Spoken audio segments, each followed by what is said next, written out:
नमस्कार, मैं हूं शिवा पुरोहित। स्वागत है आपका सागर टीवी न्यूज की अब तक की सबसे दिलचस्प सीरीज जननायक में। क्या आप जानते हैं कि हमारे सागर के पहले विधायक कौन थे?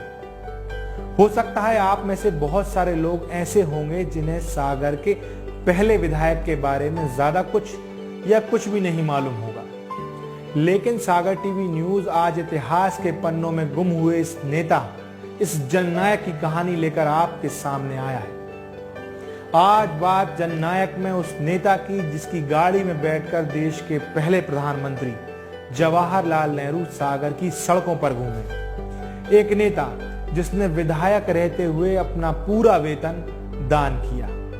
एक नेता जिसने जब चुनाव लड़ने से मना किया तो इंदिरा गांधी ने खुद उनसे चुनाव लड़ने को कहा। एक नेता जो अपनी इंपोर्टेड कार पे सवार होकर जब विधानसभा जाया करता था तो दूसरे विधायक देखकर हैरान रह जाया करते थे। आप जानकर हैरान हो जाएंगे कि सागर का पहला विधायक उत्तर प्रदेश का रहने वाला था। आज बात सागर के पहले विधायक मोहम्मद शफी की। मोहम्मद शफी सागर विधानसभा के पहले और लगातार 3 बार विधायक रहे। बड़े ही सीधे, सच्चे और ईमानदार इंसान थे।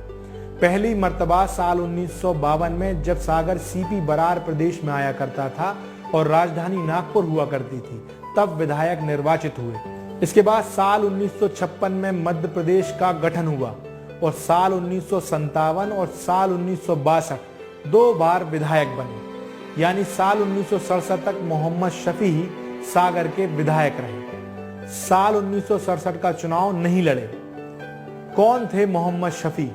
क्या था इनका इतिहास कि आजादी के बाद सबसे बड़ी पार्टी कांग्रेस ने इन्हें टिकट दिया और सागर के शहरी क्षेत्र से ये पहले विधायक बने और ये सिलसिला अगले 2 बार यूं ही जारी रहा। सबसे पहले तो आपको ये बात जानकर हैरानी होगी कि बुंदेलखंड के सागर का पहला विधायक दरअसल सागर का नहीं बल्कि उत्तर प्रदेश का था। उनका ननिहाल सागर था। उनके पिता शेख सुब्राती उत्तर प्रदेश के थे। उनका जन्म भी 30 जनवरी 1905 में महोबा जिले के कुलपहाड़ में हुआ, लेकिन करीब 6 साल की उम्र में उनके पिता का अचानक देहांत हो गया और उनकी मां फातिमा भी उन्हें लेकर सागर अपने मामा के घर आ गई।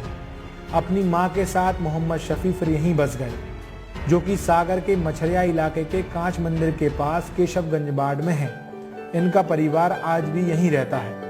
इस दौरान उनकी आर्थिक स्थिति ठीक नहीं थी, इस कारण उनकी तालीम सिर्फ प्राइमरी तक ही हो पाई, लेकिन उनकी उर्दू और फारसी भाषा में अच्छी खासी पकड़ थी। उन्होंने काफी वक्त तक बड़ी मजदूरी भी की और अपने माँ के साथ मिलकर घर का खर्च चलाया। उनकी माँ के प्रति उनका प्यार आज भी उनसे जुड़ी चीजों में झलकता है। जैसे उनके द्वारा बनाई गई इमारतों में वो अपनी माँ का नाम जरूर लिखवाया करते थे। साल 1927 में उनकी पड़ोस में रहने वाली हकीम बी से शादी हुई, लेकिन इस वक्त तक शफी साहब बीड़ी मजदूरी करते करते खुद का बीड़ी का कारोबार शुरू कर चुके थे। वो एक बीड़ी सट्टेदार बन गए थे। कुछ वक्त तक उन्होंने ये काम किया। इस बीच उनकी पहली बेटी का जन्म हुआ और इसके बाद उनकी किस्मत ने जोर पकड़ा और उन्होंने बीड़ी सट्टेदार से खुद का बीड़ी का ब्रांड तैयार किया और उसका नाम दिया बीड़ी नंबर 5। इसके बाद धीरे धीरे वो अपनी कड़ी मेहनत की दम पर सागर के बड़े बीड़ी उद्योगपतियों में शामिल हो गए। उनका दिन ब दिन रुतबा बढ़ता ही गया। लोग शफी साहब को लेकर कहते थे कि उनके पास अगर कोई मदद की उम्मीद लेकर आया तो कभी निराश होकर नहीं गया।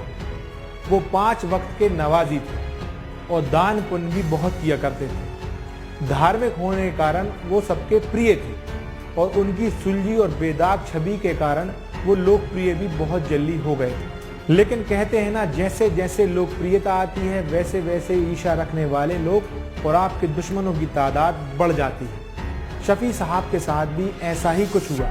उनकी जिंदगी के 2 किस्से ऐसे हैं जिन्होंने उनकी जिंदगी को पूरी तरह बदल दिया। चलिए तो आपको अब दोनों किस्से सुना देता हूँ। पहला किस्सा है साल 1947 का, जब भारत आजाद हुआ, लेकिन इस आजादी के साथ साथ कई सारी मुश्किलें भी इस देश को देखनी पड़ी।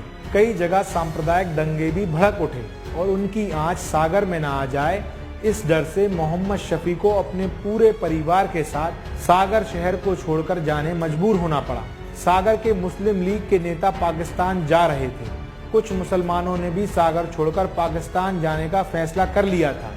ऐसे में शफी साहब को डर था कि ऐसा ना हो कि सागर में सांप्रदायिक दंगे भड़के और उनके साथ साथ उनके परिवार के साथ कोई अनहोनी ना हो जाए। इसलिए वो अपना पूरा कारोबार अपने कर्मचारियों को सौंपकर सागर से चले गए। लेकिन कुछ वक्त बाद जब चारों तरफ शांति हुई तो सागर वापस लौट आए और यहाँ आकर उन्होंने अपना कारोबार दोबारा संभाला। जो दूसरा किस्सा उनकी जिंदगी में हुआ वो भी बहुत नाटकीय रहा। सागर वापस आने के बाद कुछ लोगों ने दुर्भावनावश उनका नाम सागर शहर की गुंडा लिस्ट में जुड़वा दिया। दरअसल उस दौरान सागर में कम्मा रंगरेज नाम का एक बहुत बड़ा गुंडा था। उसकी सागर में 100-200 लड़कों की एक गैंग थी। कम्मा चूंकि मुसलमान था और शफी साहब मुसलमान होने के साथ साथ रईस भी थे, तो कुछ लोगों ने उन पर आरोप लगाया कि वो इस गुंडे को शय देते हैं। इसलिए उनका नाम गुंडा लिस्ट में जुड़वा दिया गया। बेदाग छवि वाले मोहम्मद शफी की छवि पर जब ऐसा दाग लगा तो वे बेहद दुखी हुए। इस बीच उनकी मुलाकात उस वक्त के कांग्रेस के बड़े नेता और सागर जिले के कांग्रेस के अध्यक्ष स्वामी कृष्णानंद से हुई। उन्होंने उनका मनोबल बढ़ाया, साथ ही राजनीति में सक्रिय रहने की सलाह दी। शफी साहब कांग्रेस से पहले से ही जुड़े थे, लेकिन अब वो कांग्रेस में ज्यादा सक्रिय रहने लगे और आगे जाकर स्वामी कृष्णानंद की प्रेरणा से ही सागर विधानसभा से चुनाव लड़ने के लिए तैयार हुए। इस तरह वो राजनीति में आए और फिर विधायक बने। मोहम्मद शफी जब विधानसभा की कार्रवाई में शामिल होने जाया करते थे, तब वो अपनी इंपोर्टेड कार में सवार होकर विधानसभा जाया करते थे, तो दूसरे विधायकों की आंखें फटी रह जाती थी कि सागर जैसे छोटे इलाके का कोई विधायक विदेशी कार में सवार होकर विधानसभा आता है।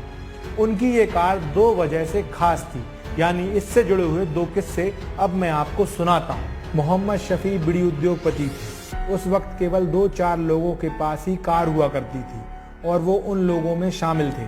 उनके पास एक विदेशी कार थी जिसका नाम था डेसेटो कार, मेड इन इंग्लैंड थी। इस कार से जुड़े 2 बड़े दिलचस्प किस्से हैं। एक बार का किस्सा है कि साल 1954 में जब पंडित जवाहरलाल नेहरू देश के प्रधानमंत्री थे, तब वो सागर विश्वविद्यालय, जो कि आज डॉक्टर हरि सिंह गौर विश्वविद्यालय के नाम से देश और दुनिया में जाना जाता है, उसकी लाइब्रेरी का उद्घाटन करने सागर आए थे। तब उनको ढाना हवाई पट्टी से लाने के लिए शफी साहब की कार में बैठाकर लाया गया और वो इसी कार में बैठकर सागर की सड़कों में घूमे। इसके बाद शफी साहब की अच्छी पहचान देश के प्रधानमंत्री जवाहरलाल नेहरू से हुई। दूसरा किस्सा थोड़ा फिल्मी है। फिल्म अभिनेता राज कपूर से जुड़ा हुआ है। साल 1963 के आसपास तीसरी कस्म की फिल्म की शूटिंग के लिए राज कपूर सागर आए हुए थे। खिमलासा में फिल्म की शूटिंग चल रही थी। राज कपूर, वहीदा रहमान जैसे अभिनेता सागर में विट्ठल भाई पटेल के घर रुके हुए थे। विट्ठल भाई पटेल वही हैं जो कांग्रेस के बड़े नेता थे और सुर्खी से विधायक रहे। विट्ठल भाई पटेल वही हैं जिनकी फिल्मी दुनिया में अच्छी खासी पहचान थी। फिल्म अभिनेता राज कपूर से उनकी अच्छी दोस्ती थी और इसी वजह से राज कपूर जब सागर शूटिंग करने आए तो उन्हीं के घर पर ठहरे हुए थे। तो उस वक्त राज कपूर के आने जाने के लिए कार का इंतजाम किया गया था। एक दिन वो शूटिंग के लिए अपनी कार पर सवार होकर रवाना हुए।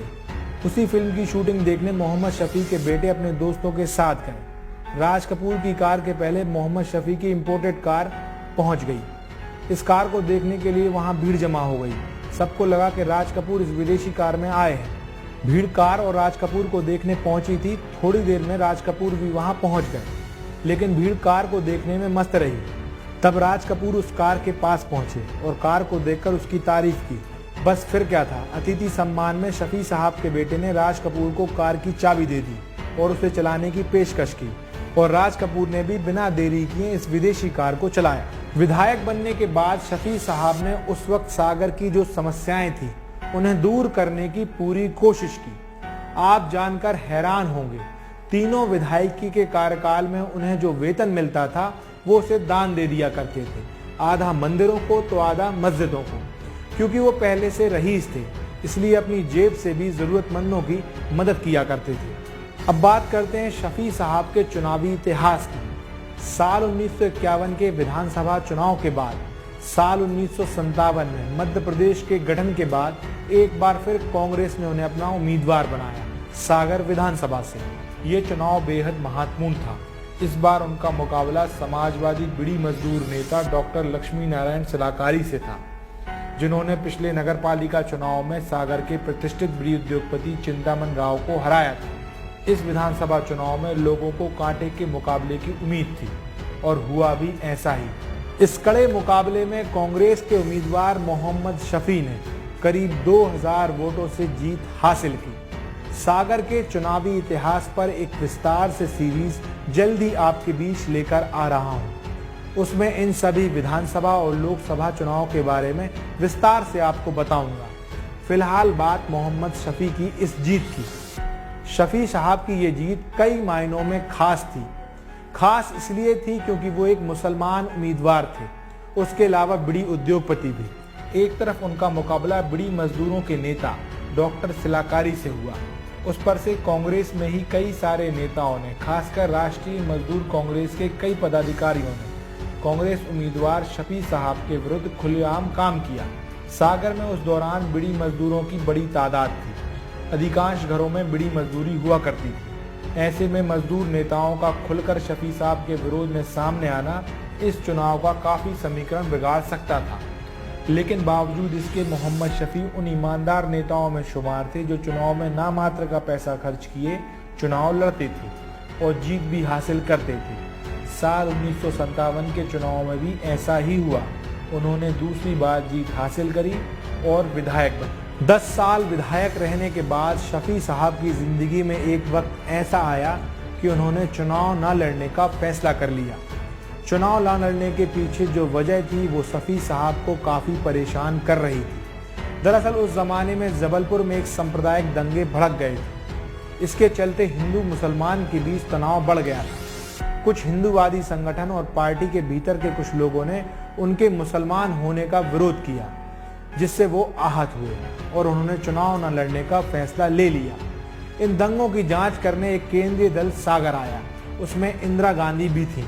उनको जब इस बात की जानकारी लगी तो इंदिरा गांधी ने शफी साहब से कहा कि आप सागर में एक बार फिर विधायक का चुनाव लड़ें, और मोहम्मद शफी इंदिरा गांधी की इस बात को टाल नहीं सके और फिर साल 1962 में चुनावी मैदान में उतरे और लगातार तीसरी बार मोहम्मद शफी ने जीत दर्ज की। साल 1962 में चुनाव जीतने के बाद मोहम्मद शफी 5 साल सागर के विधायक रहे। करीब 15 साल के कार्यकाल में उन्होंने कई सारे सागर के उद्धार के लिए काम किए। मोहम्मद शफी साल 1967 का चुनाव फिर नहीं लड़े और आगे जाकर उन्होंने राजनीति से भी संन्यास ले लिया। 5 फरवरी 1981 के दिन मोहम्मद शफी इस दुनिया को अलविदा कह गए।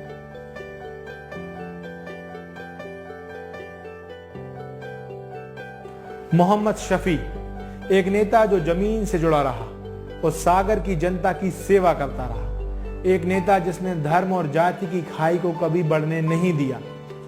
हिंदू मुसलमान की एकता का परिचायक बना रहा। आज सागर की आवाम इस जननायक को भूल चुकी है। एक नेता जो 3 बार यानी 15 साल जिस शहर का विधायक रहा, आज उसे याद करने वाला दूर दूर तक नजर नहीं आता। क्या हम और आप इतने स्वार्थी हो गए हैं कि सागर को बनाने वाले, इसकी नींव रखने वाले नेताओं और जननायकों को भूल जाएं? आज वक्त आ गया है इन नेताओं को फिर से याद करने का। आज वक्त आ गया है दोबारा इन जननायकों के बारे में दुनिया को बताने का। सागर टीवी न्यूज अपनी इस खास सीरीज जननायक में सागर की सियासत के इतिहास को खंगालने की कोशिश कर रहा है। उम्मीद है आपको ये सीरीज पसंद आ रही होगी। अगर आप हमसे जुड़े रहना चाहते हैं तो हमारे YouTube चैनल को आज ही सब्सक्राइब करें, और अगर आप फेसबुक पर एक्टिव रहते हैं तो हमारे फेसबुक पेज सागर टीवी न्यूज STVN इंडिया को लाइक करें। इस वीडियो को लाइक करें, शेयर करें और कमेंट करना ना भूलें। मेरी गुजारिश आपसे है कि आप सागर के जननायक सीरीज को ज्यादा से ज्यादा लोगों तक पहुंचाएं, ताकि लोगों को सागर के इन महानायकों के बारे में मालूम चल सके। नमस्कार।